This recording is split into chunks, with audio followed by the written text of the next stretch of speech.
दिग्रस शहरासह तालुक्यात सकाळपासून पाऊस सुरूच आहे. शहरात आज सकाळी लवकरच पावसाने हजेरी लावली असून दुपारपर्यंत हा पाऊस सुरूच आहे. सततच्या पावसामुळे वातावरणात गारवा निर्माण झाला आहे.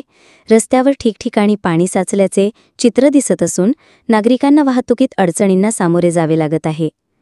शहरातील मुख्य बाजारपेठ, बसस्थानक परिसर तसेच रस्त्यांवर पावसाचे पाणी साचल्याने पादचाऱ्यांना त्रास सहन करावा लागत आहे. सकाळपासून पावसामुळे शाळा कॉलेजला जाणाऱ्या विद्यार्थ्यांचीही मोठी गैरसोय झाली.